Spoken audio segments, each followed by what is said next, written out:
พื่อความสงบสุขในชุมนุมชนจะถูกพวกนี้ทำลายหมดแต่นับว่าเคราะห์ดีอยู่มากที่คนจำพวกนี้มีอยู่น้อยถ้ามีมากๆกฎหมายบ้านเมืองจะถูกทำลายหมดบ้านเมืองก็จะกลายเป็นบ้านไม่มีขื่อไม่มีแปรความเดือดร้อนวุ่นวายจะเกิดขึ้น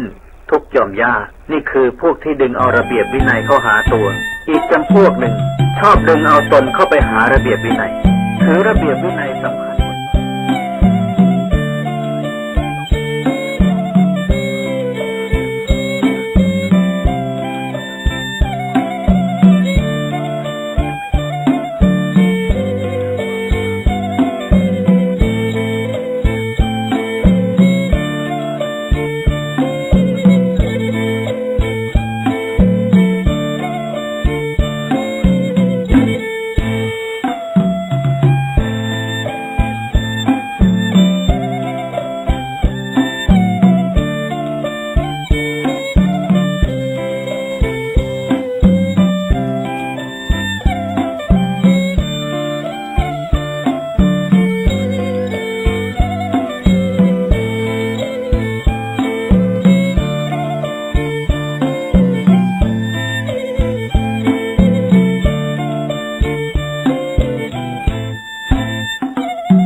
สวัสดีครับท่านผู้ฟังที่เคารพครับ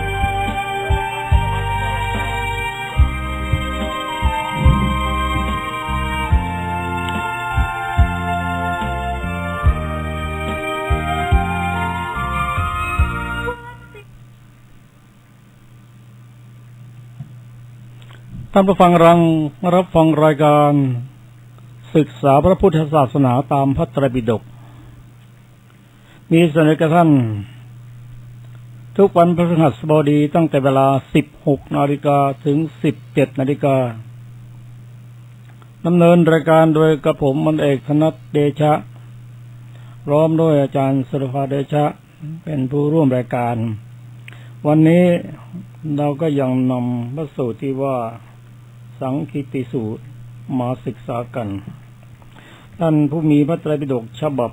มจร.เล่มที่ 11ก็กรุณาเปิดไปที่หน้า331สำหรับท่านผู้มีพระไตรปิฎกฉบับมมร.เล่มที่16ก็กรุณาเปิดไปที่หน้า200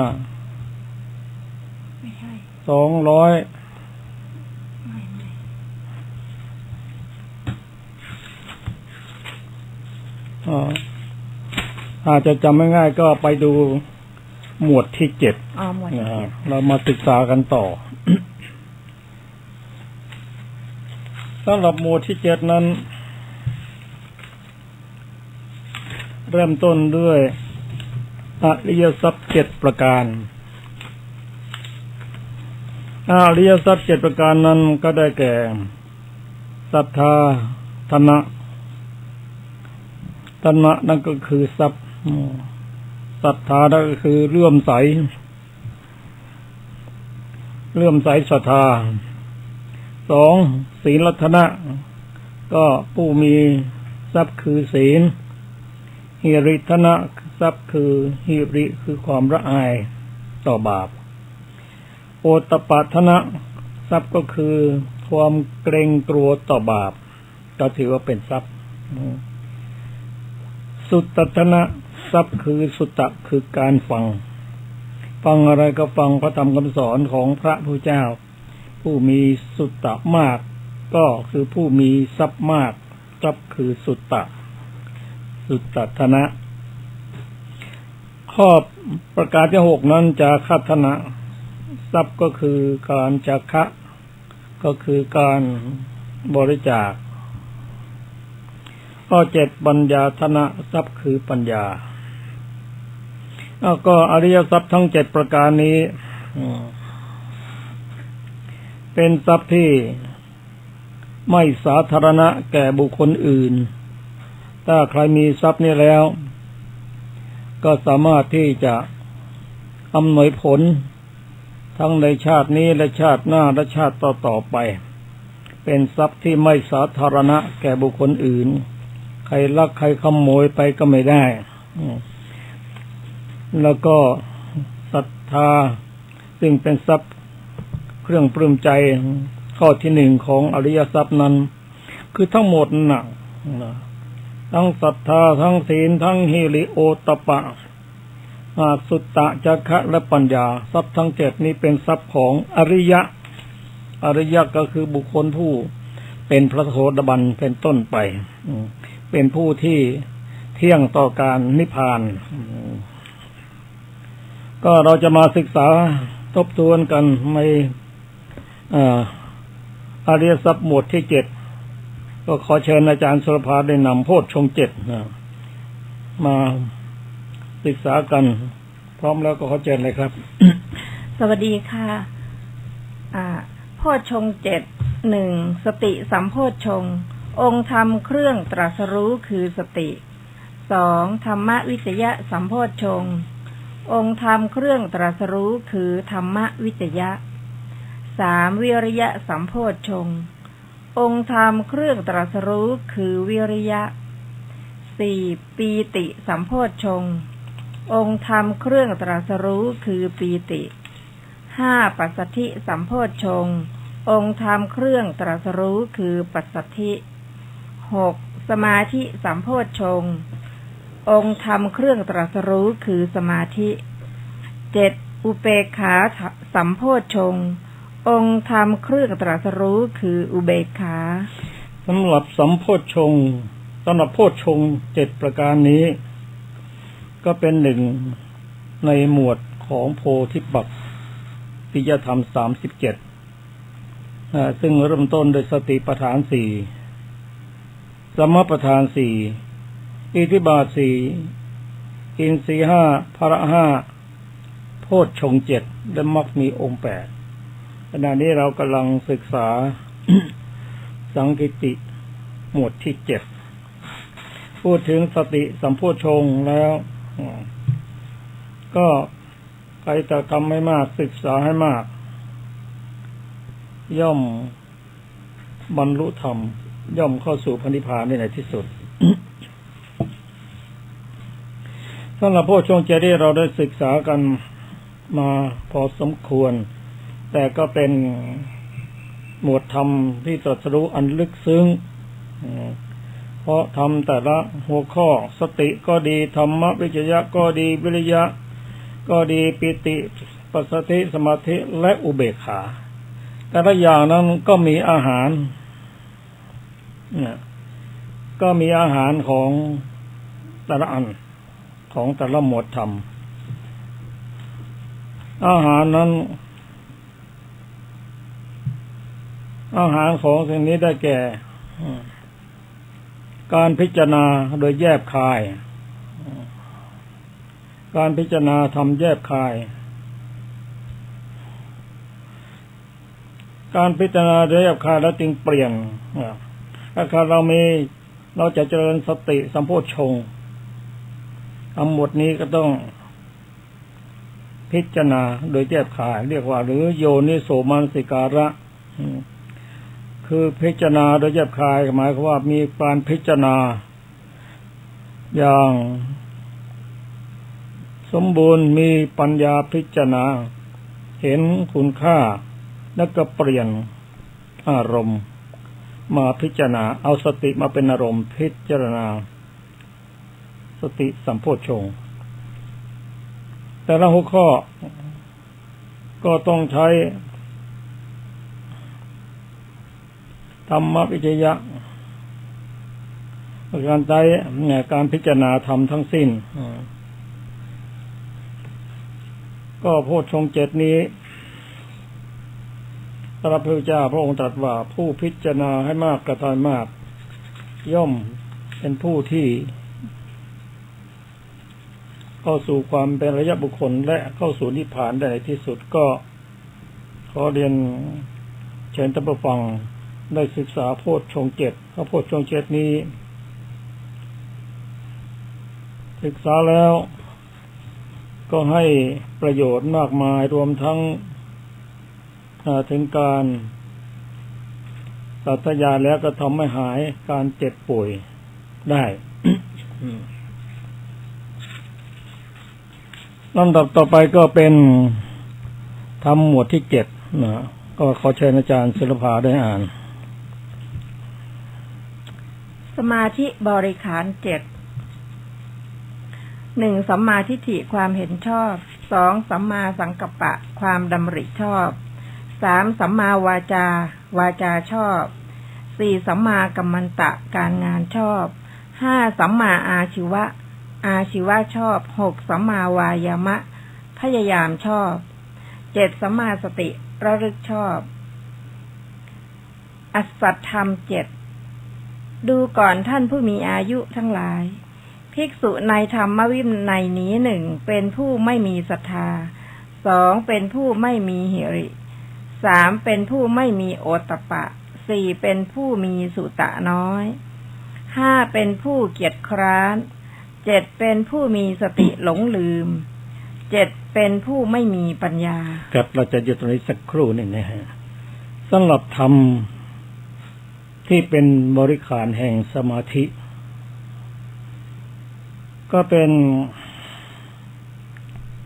มัชฌิมาปฏิปทานั่นเองแต่ว่าเอาสมาธินั้นเป็นหลักแล้วก็อีก7หมวดใน7ข้อนั้นเป็นบริขารเราจะเห็นว่ามีอยู่7หัวข้อแต่ว่าไม่มีสมาธิเพราะธรรมทั้ง7นี้เป็นบริขารแห่งสมาธิท่านอธิบายไว้ว่าบริขารแห่งสมาธิหมายถึงองค์ประกอบแห่งมรรคสมาธิถ้าขึ้นต้นด้วยมรรคสมาธิก็มีบริขารทั้ง7ได้แก่สัมมาทิฏฐิสัมมาสังกัปปะสัมมาวาจาสัมมากัมมันตะสัมมาอาชีวะและสัมมาวายามะสัมมาสติก็หมายถึงองค์ประกอบแห่งมรรคสมาธิ ก็มรรคมีองค์8นั่นเองท่านผู้ฟังที่เคารพครับก็เป็นธรรมที่ทำให้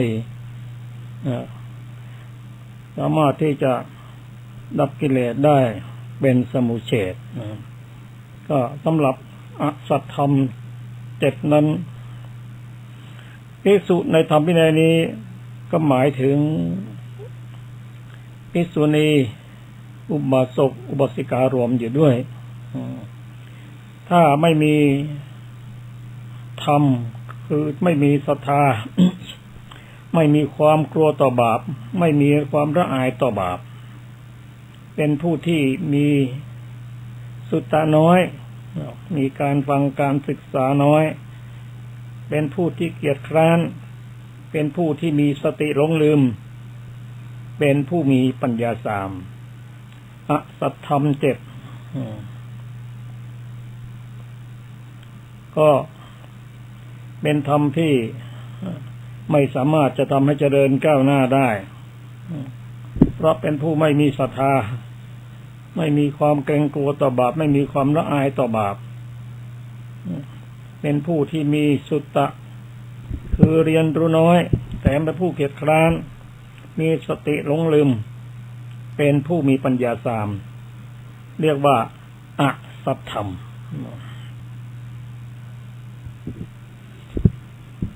ขอเชิญอาจารย์สุภาต่อไปคือสัตธรรม7ดูก่อนท่านผู้มีอายุทั้งหลายภิกษุในธรรมวินัยนี้ 1. เป็นผู้มีศรัทธา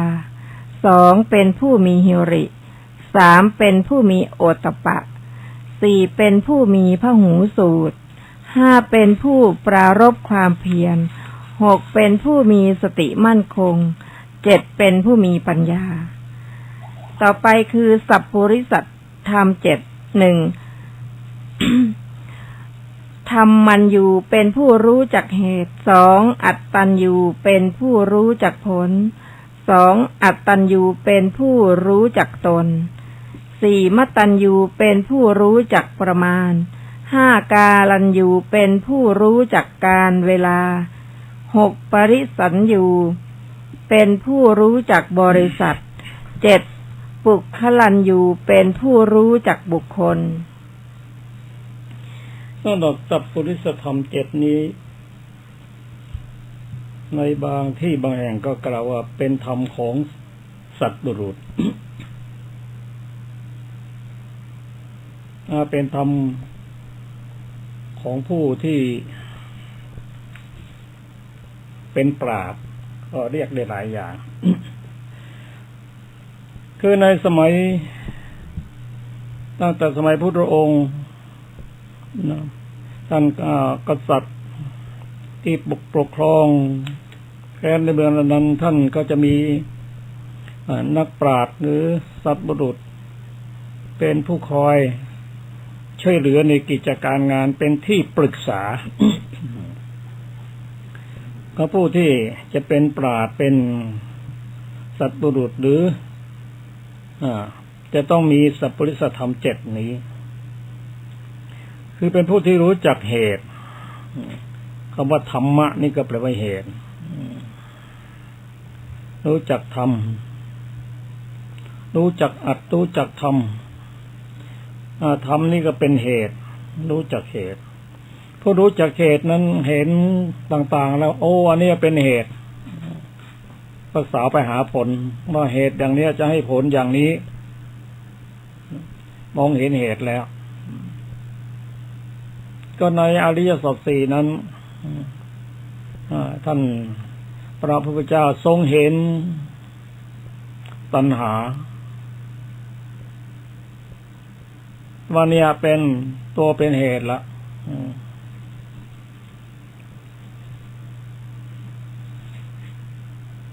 แต่สาวไปก็จะได้ผลอย่างนี้เหตุนั้นก็คือสมุทัยอันนี้เป็นข้อที่1เรียกว่าธรรมัญญูข้อ2เป็นอัตถัญญูเป็นผู้รู้จักผลเห็นผลแล้วอันนี้เป็นทุกข์เนี่ยเกิดแก่เจ็บตายนี่เป็นทุกข์สาวไปหาเหตุได้คือสมุทัยได้แก่ตัณหาแล้วทุกสิ่งทุกอย่างก็มีเหตุมีผลทำหมดใดมีฉันเป็นเหตุอย่างนั้นนะทำให้เกิดผลอย่างนี้เป็นต้นประการที่3นั้นเป็นอัตตัญญูเป็นผู้รู้จักตนว่าตนเองอยู่ในฐานะไหนอยู่ในระดับใดรู้จักตนข้อ4เป็นมัตตัญญูรู้จักประมาณในอะไรในการรับประทานอาหารในการใช้เครื่องนุ่งห่มคือรู้จักพอดีไม่มากไม่เกินข้อ5นั้นเป็นกาลัญญูรู้จักการเวลารู้จักกาลเทศะเวลาไหนควรปฏิบัติอย่างไรเวลาไหนไม่ควรปฏิบัติข้อ6เป็นปริสัญญูรู้จักชุมชนก็ชุมชนของกษัตริย์ เป็นชุมชนของกหบดีเป็นชุมชนของสงฆ์เป็นต้นรู้จักชุมชนบ้างชุมชนนั้นๆเข้าสู่ชุมชนแล้วควรจะแต่งกายอย่างไรควรจะปฏิบัติอย่างไรข้อ7นั้นปุคลันยูนั้นรู้จักบุคคล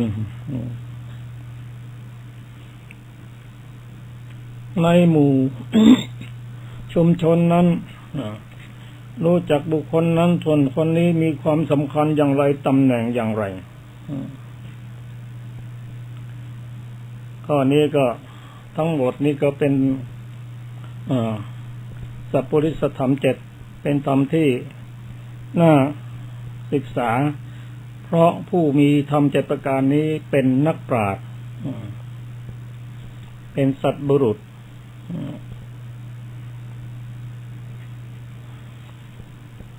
เรียกว่าเป็นผู้ที่รู้รอบรู้รอบคือเป็นผู้มีปริญญาประกอบด้วยธรรมทั้ง7ประการ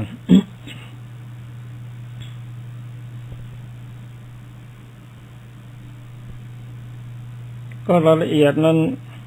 ถ้าเราได้ศึกษาในพระไตรปิฎกเราก็จะเห็นบุคคลว่าส่วนไหนควรทำส่วนไหนไม่ควรทำเช่นบุรุษท่านหนึ่งท่านเป็นพระอนาคามีเข้าเฝ้าพระผู้เป็นเจ้าบ่อยๆแล้ววันหนึ่งขณะที่ท่านเฝ้าพระพุทธเจ้าอยู่นั้น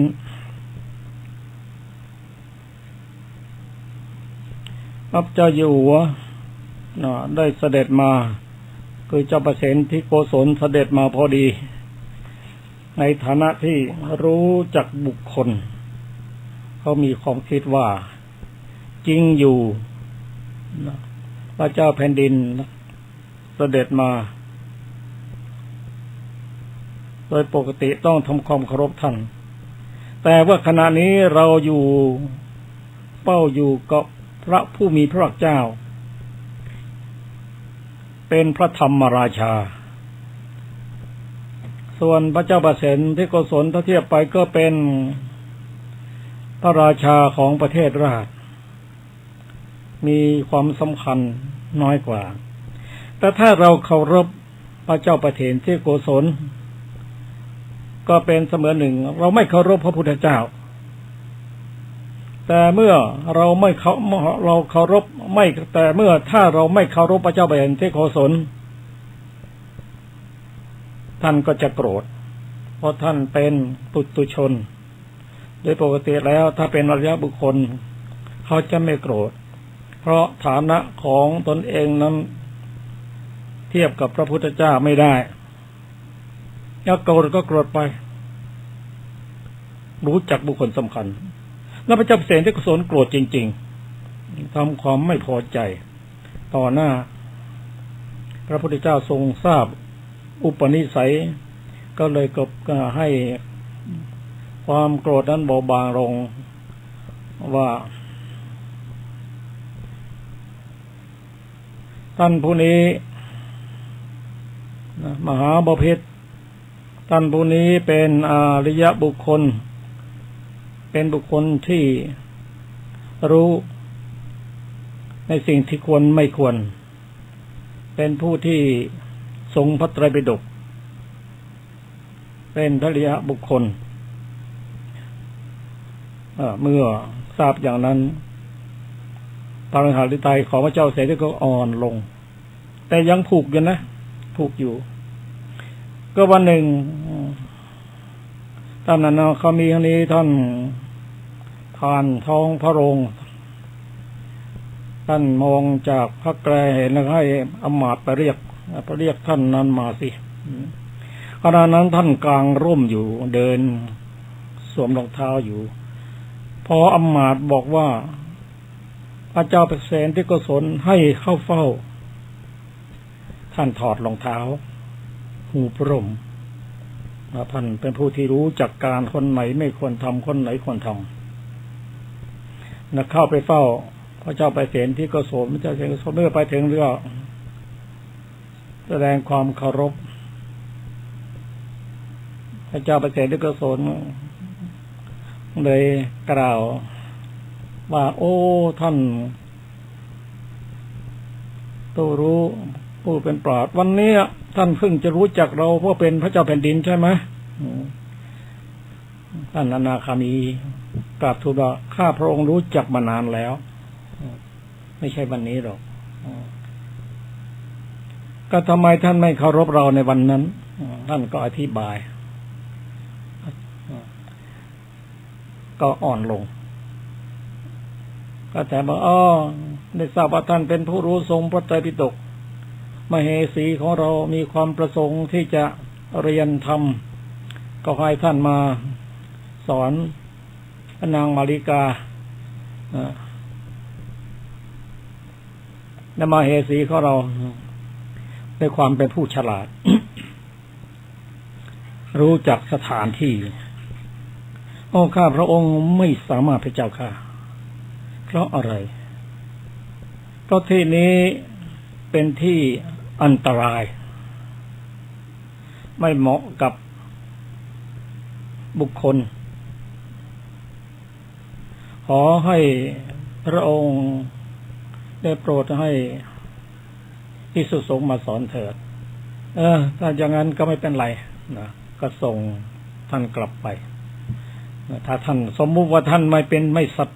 ว์บุรุษนะท่านไปสอนให้เหสีนะถ้าสอนผิดก็อันตรายเท่านั้นพูดผิดก็อันตรายเพราะการอยู่ใกล้พระเจ้าแผ่นดินผู้ทรงอำนาจนั้นอยู่ใกล้ก็ร้อนอยู่ห่างไกลก็หนาว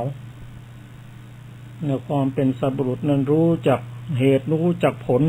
ถ้าเราทำสร้างเหตุอย่างนี้ผลจะเกิดขึ้นอย่างนั้นถ้าเรารู้จักตนเองเราเองเป็นใครหรือในระดับไหนพูดกับใครเขาควรจะรู้เรื่องระดับไหนอันนี้เป็นตัวอย่างในข้อเปรียบเทียบข้อที่ศึกษานั้นมีมากเรามีโอกาสเราได้มาศึกษากันอีกทีก็เชิญอาจารย์สุภาต่อครับ ต่อไปคือนิทัสสะวัตถุ7ดูก่อนท่านผู้มีอายุทั้งหลายภิกษุในพระธรรมวินัยนี้1เป็นผู้มีฉันทะอย่างแรงกล้าในการสมาทานสิกขาทั้งในการต่อไปก็เป็นผู้ไม่ปราศจากความรักในการสมาทาน2เป็นผู้มีฉันทะอย่างแรงกล้าในการไตร่ตรองธรรม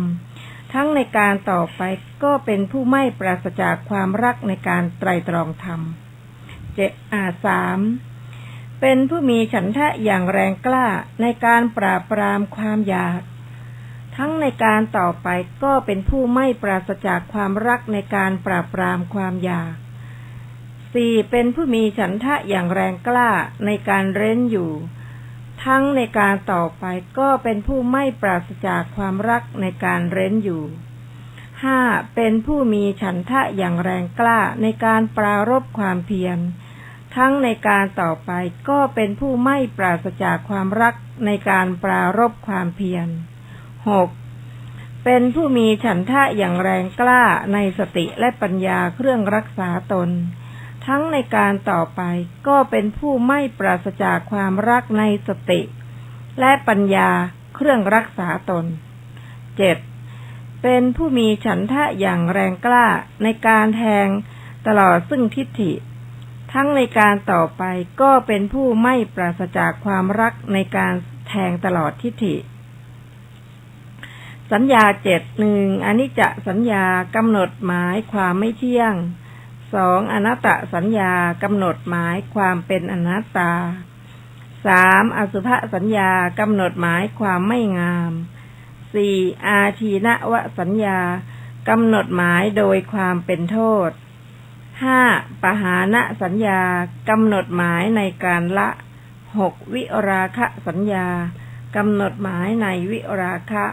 7นิโรธสัญญากำหนดหมายในนิโรธต่อไปคือพละ7 1. ศรัทธาภละ 2. วิริยะภละ 3. หิริภละ 4. โอตตัปปะภละ 5. สติภละ 6. สมาธิภละและ 7. ปัญญาภละสำหรับนิทะสวัตถุที่ท่านเพิ่งรับฟังไปนี้คือเป็นผู้ที่มีฉันทะอย่างแรงกล้าในการรับปฏิบัติในศีลและสิกขาจิตตสิกขาและปัญญาสิกขาไม่เคยปราศจากความรักในการสมทานสิกขาต่อไปคือเป็นผู้ที่มีเหตุที่จะเข้าถึงความเป็นพระอรหันตบุคคลประการที่สองนั้นเป็นผู้มีฉันทะอย่างแรงกล้าในการใคร่ครวญธรรมใคร่ครวญธรรมนี่คือการเฟ้นธรรมพิจารณาอย่างรอบครอบเรียกว่าที่เราเรียกว่าโยนิโสมนสิการะนั่นเองเป็นผู้ใคร่ครวญธรรมเฟ้นธรรมที่เหมาะและนำมาพิจารณาไม่เคยเบื่อในการใช้ความพิจารณาโดยแยกคายคือใช้โยนิโสมนสิการะตลอดซึ่งโยนิโสมนสิการะตามที่เรียนทราบว่าเป็นอาหารของโพชฌงค์ 7แต่ละหัวข้อ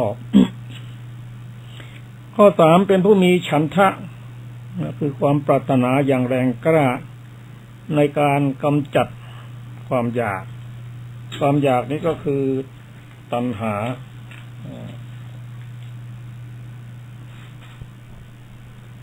คือพยายามที่จะ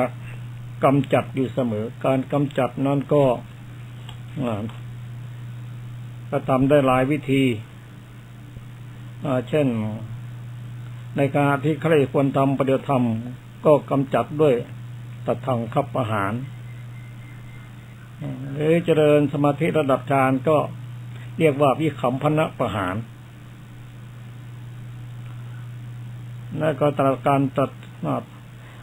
ใช้การประหารนั้นได้โดยเด็ดขาดเรียกว่านิสรณประหารเป็นต้นก็เป็นผู้ที่มีความพยายามที่จะกำจัดความอยากไม่เคยที่จะละเว้นในการที่กำจัดความอยากก็ว่าทำแต่ละข้อแต่ละหมวดนั้น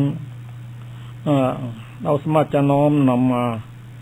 แต่ฉันทะของเรานั้นจะแรงกล้าแค่ไหนนั้นก็อยู่ที่ความรักที่จะทำประการที่ 4นั้นเป็นผู้มีฉันทะอย่างแรงกล้าในการหลีกเล่นและไม่ปรารถนาความรักในการหลีกเล่นต่อไปข้อนี้หมายถึงการเข้าหาสถานที่ที่สงบปราศจากเสียงอื้ออึงปราศจากผู้คนเป็นผู้มีความเป็นอยู่ผู้เดียวในความที่จะรักษาตนจิตตนให้สงบ ไม่เคยละเว้นต่อการหลีกเล่นในพระสูตรก็มีตัวอย่างมากมายซึ่งพระพุทธเจ้าได้ตรัสสอนว่าภิกษุทั้งหลายกรรมฐานเราก็ให้แก่เธอเรียบร้อยเหมาะสมแล้วบัดนี้เธอจงแยกย้ายกันไปอยู่ที่ใต้ร่มไม้ล้อมฟาง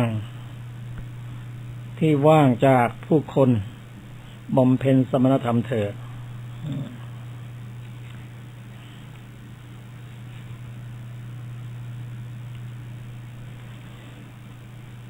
ประการที่ 5นั้นเป็นผู้ที่มีฉันทะอย่างแรงกล้าในการปรารภความเพียรและไม่ปราศจากความรักในการปรารภความเพียรต่อไป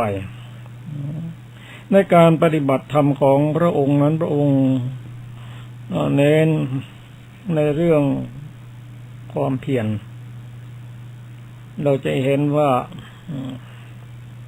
พระองค์ตรัสว่า บุคคลผู้ที่จะถางปากหนามคือกิเลสได้นั้นเป็นผู้ที่ มีปัญญาตั้งมั่นอยู่ในศีลเป็นผู้มีความเพียรเจริญจิตเจริญปัญญาเป็นต้นในความเพียรนี้ถ้าพยายามเพียรไปก็สัมมัปปทาน4ก็คือความเพียรสัมมัปปทาน4นักเพียรพยายามที่จะป้องกันกิเลสที่ยังไม่เกิดขึ้นพยายามอยากป้องกันไม่ให้มันเกิดขึ้นเช่นพระองค์ตรัสว่าเมื่อเห็นก็สักแต่ว่าเห็นไม่มองเห็นเป็นอนุและพยัญชนะให้เห็นแต่เพียงสีธรรมะของพระองค์หนอลาดลุ่มลึกให้เห็นเพียงรูปแต่เห็นว่าสวยไหมสวยน่าดูน่าชมแต่ว่าไม่ติดไม่ปรุงแต่งพระองค์ตรัสว่ามีจักษุเพื่อที่จะเห็นแต่ภิกษุถ้าการเห็นนั้นไม่ทำให้กิเลสท่วมทับก็มองแทนแต่ถ้ามองเห็นแล้วทำให้กิเลสท่วมทับก็อย่าต้องไปมองไม่ต้องไปดูนะ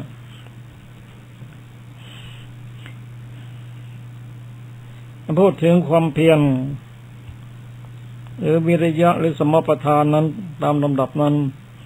ว่าข้อที่1นั้นป้องกันกิเลสที่ยังไม่เกิด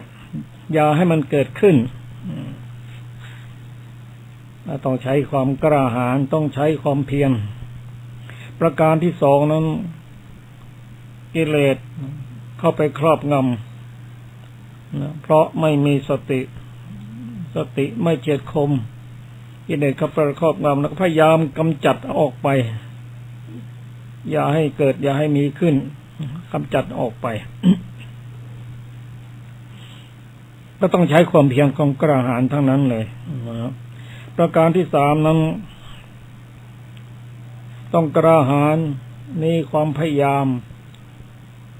สร้างบุญกุศลที่ยังไม่เกิดยังไม่มีขึ้นทำให้เกิดขึ้นทำให้มีขึ้นเรายังไม่ได้รักษาศีล5เลยถ้าเราจะทำจริงๆนั้นมันก็ยากอยู่นะเราต้องทำมาหากินถ้าเราทำมาหากินแล้วเราใช้ศีล5นั้นการทำมาหากินของเรานั้นจะตกต่ำไปหรือไม่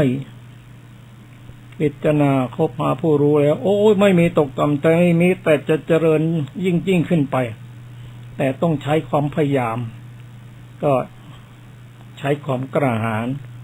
น้อมนำศีล5นั้นมาปฏิบัติเมื่อปฏิบัติแล้วก็เห็นคุณของศีล5นั้น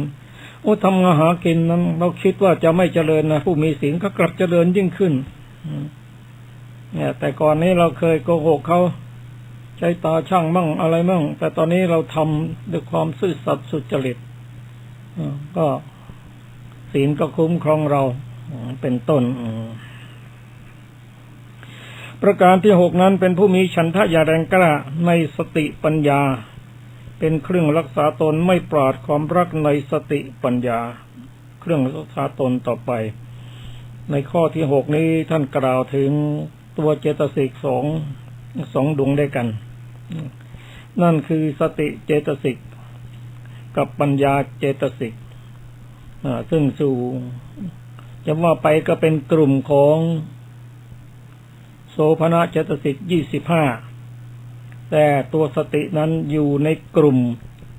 ที่ประกอบกับจิตทุกดวงที่เป็นกุศลแต่ส่วนปัญญานั้นจะต้อง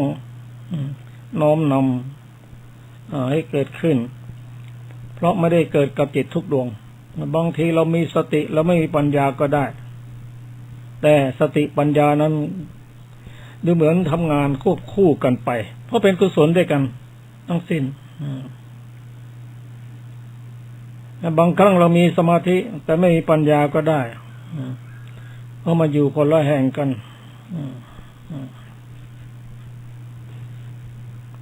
แต่เป็นผู้ที่มีฉันทะฉันทะตัวนี้ก็เป็นตัวเจตสิกตัวหนึ่งมันก็ไม่ใช่บุคคลตัวคนเป็นธรรมชาติเท่านั้นที่มาประกอบประจิตตามสมควรอยู่ในส่วนของปกิณกะเจตสิกเริ่มต้นด้วยวิตกวิจารอธิโมกข์วิริยะปิติและฉันทะตัวเนี้ยตัวฉันทะเนี่ยไม่ประกอบกับจิตทุดวงแต่ประกอบกับจิตเดี่ยรายแล้วแต่เราจะดึงเข้ามาใช้โยนิโสมนสิการประการที่7นั้นเป็นผู้มีฉันทะอย่างแรงกล้าในการแทงตลอดด้วยทิฏฐิและไม่ปราศจากความรักในการแทงตลอดด้วยทิฏฐิด้วยทิฏฐินั่นก็คือด้วยปัญญาระดับไหนระดับที่ตรัสรู้อริยสัจสี่อันนี้เรียกว่าสัมมาทิฏฐิเป็นผู้ที่พิจารณาไม่ปราศจากความรักคือความเพียรมีฉันทะอยู่เสมอก็ความราดลุ่มลึกของธรรมะนั้นผู้ที่มีปัญญาก็สามารถอธิบายได้ไม่รู้จักจบจักสิ้นก็ทำเท่าที่เราพอจะรู้ท่านผู้ที่สนใจก็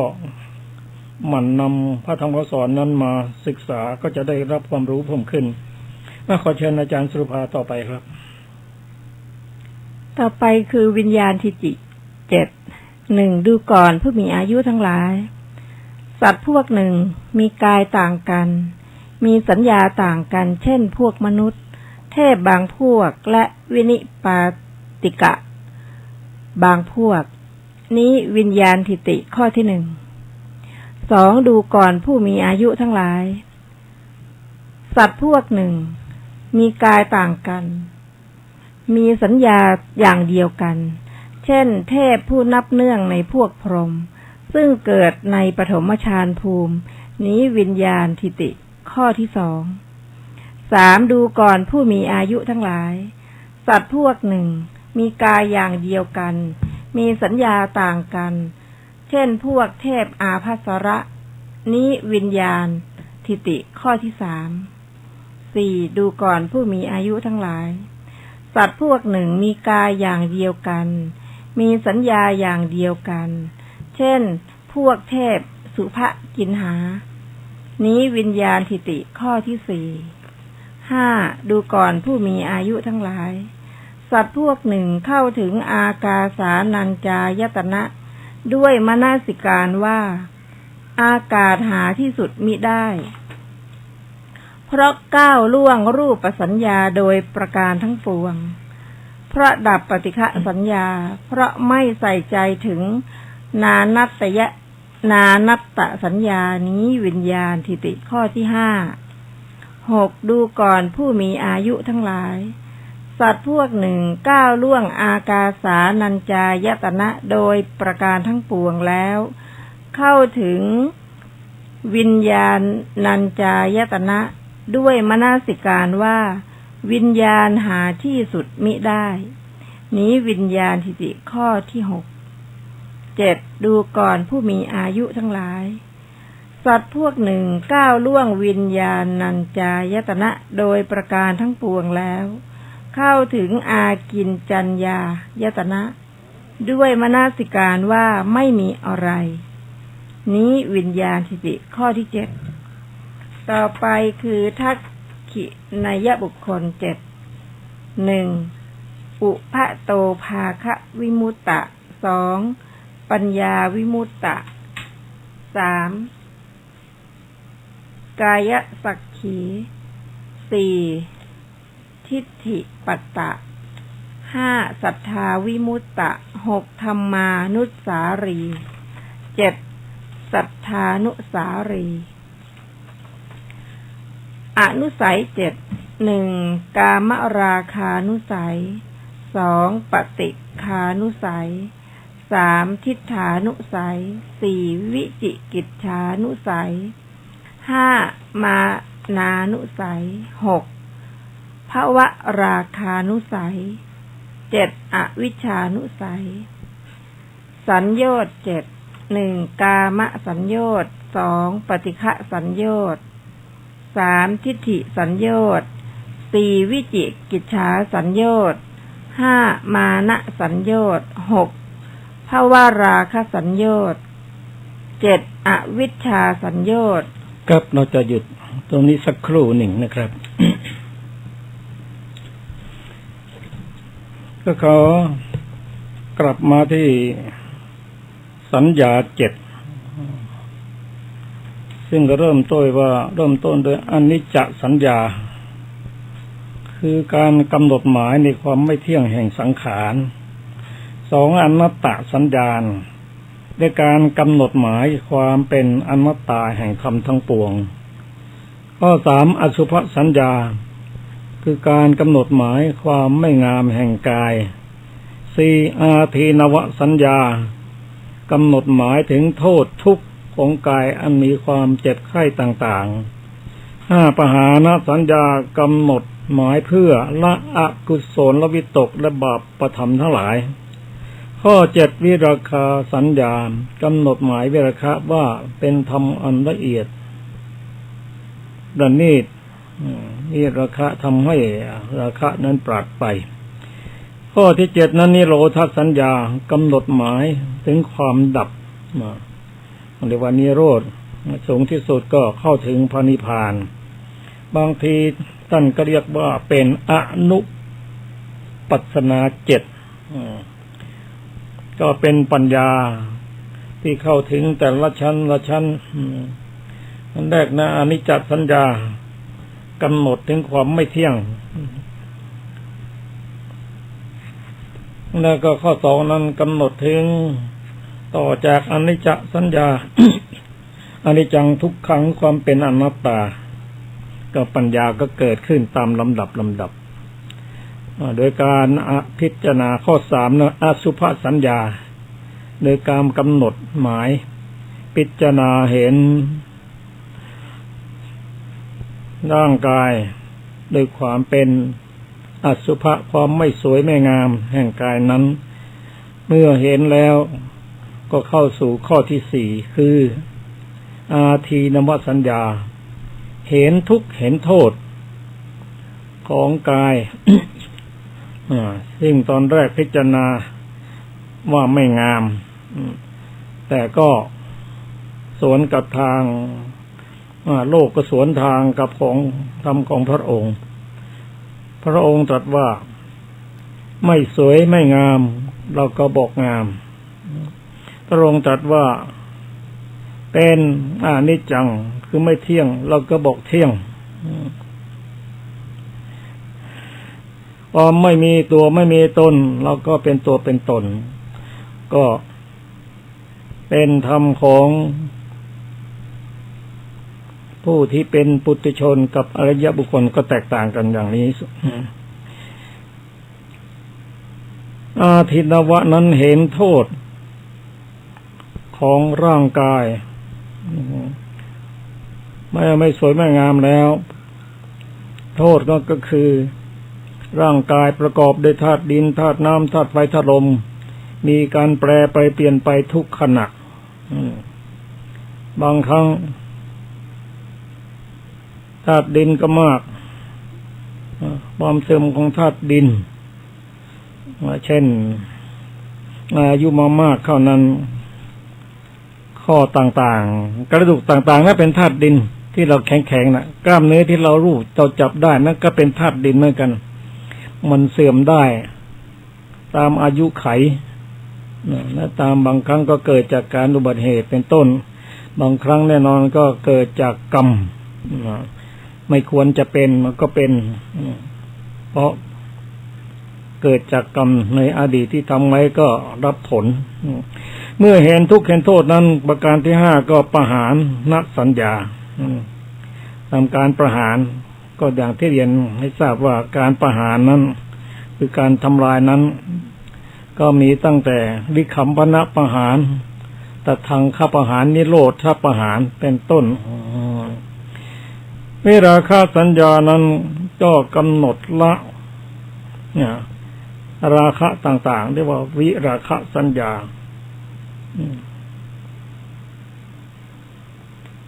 ประการสุดท้ายนั่นก็นิโรธสัญญาคือความเข้าสู่ความดับแห่งกิเลสทั้งปวงเรียกว่านิโรธหรือความดับนั่นเองครับท่านผู้ฟังที่เคารพครับรายการศึกษาพระพุทธศาสนาตามพระไตรปิฎกก็มาถึงสังคีติหมวด7นะก็เราจะได้ศึกษากันต่อไปในวันพฤหัสหน้าสำหรับวันนี้ก็ขอความสุขสวัสดีจงมีแก่ท่านผู้ฟังทุกท่านทุกคนเทิน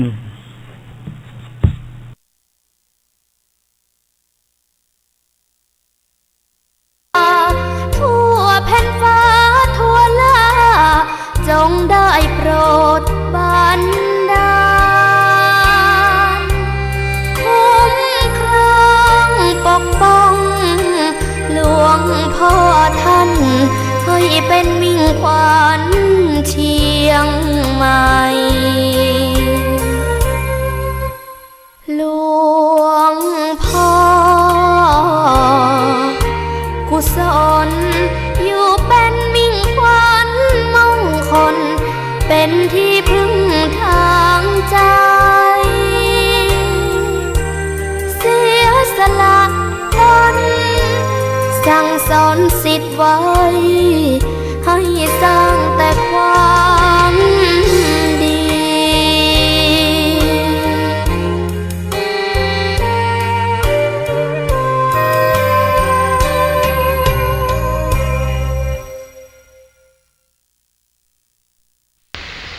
พุทโธ